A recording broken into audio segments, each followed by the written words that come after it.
I appreciate, we talked about Ukraine. I appreciate your past leadership in supporting Ukraine's fight for sovereignty. More recently, you voted against supplemental funding for Ukraine and against forgiving loans for Ukraine in November, loans that would be critical to Ukraine's economic stability.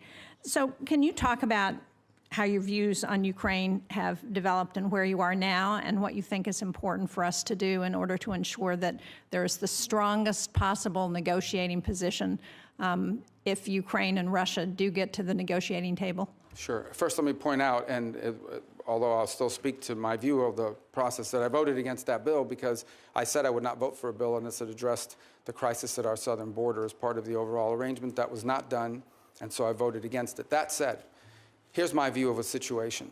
Once this war became what we now know it is, and that is a war of attrition, a stalemate, a protracted conflict, the dynamic on that situation has changed. It has. And I believe, and I think that this echoes with the president. Let me first echo the president's words and what he said in an interview about a year ago. He was asked about the war in Ukraine. He says, I want the dying to stop. I want people to stop dying. I want the killing to stop. And frankly, I don't know how anyone could say they don't. The destruction that Ukraine is undergoing is extraordinary. It's going to take a generation to rebuild it. Millions of Ukrainians no longer live in Ukraine. And the disruption, that means how many of them are going to come back, and what are they going to come back to? Even as I speak to you now, the Ukrainian infrastructure and their energy infrastructure is being decimated in ways that are going to cost hundreds of billions of dollars to rebuild over the next decades. So this is an important conflict, and I think it should be the official position of the United States that this war should be brought to an end. And the question becomes, what role can we play? And I think the first is by making that abundantly clear. And my differences with the Biden administration throughout this process is that they never clearly delineated what the end goal of the conflict was. What exactly were we funding? What exactly were we putting money towards? And on many occasions, it sounded like however much it takes for however long it takes. That is not a realistic or prudent position.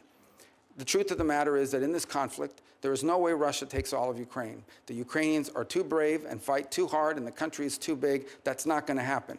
It's also unrealistic to believe that somehow a nation the size of Ukraine, no matter how incompetent and no matter how much damage the Russian Federation has suffered as a result of this invasion, there's no way Ukraine is also going to push these people all the way back to where they were on the eve of the invasion, just given the size dynamic. I saw a quote recently, and I wish I could attribute to who it was, but the quote was, and I think it was very wise, where they said the problem that Ukraine is facing is not that they're running out of money, it's that they're running out of Ukrainians. There's a size differential here that's important. Now, what Vladimir Putin has done is unacceptable. There's no doubt about it, but this war has to end. And I think it should be the official policy of the United States that we want to see it end. Now, what that master plan looks like is it's going to be hard work. This is not going to be an easy endeavor. But it's going to require bold diplomacy, and my hope is that it could begin with some ceasefire, and we're going to have, in order to achieve objectives like the one that needs to occur in Ukraine, it is important for everyone to be realistic. There will have to be concessions made by the Russian Federation, but also by the Ukrainians, and the United States lend itself there. It's also important that there be some balance on both sides. In essence, it will be difficult to achieve this objective of a ceasefire and ultimately a peace settlement unless both sides have leverage. Putin's goal now is to have maximum leverage so that he can basically impose neutrality on Ukraine, retrofit, and come back and do this again in 4 or 5 years. And that's not an outcome I think any of us would favor.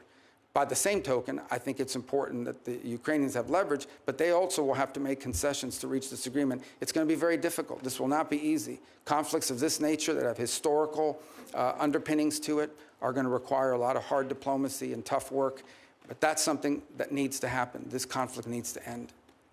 Well, I'm out of time, but I appreciate your last comment about the importance of leverage, and it's important for the United States to do what we can to help provide that leverage to Ukraine so that they can be in the best negotiating position possible with Russia.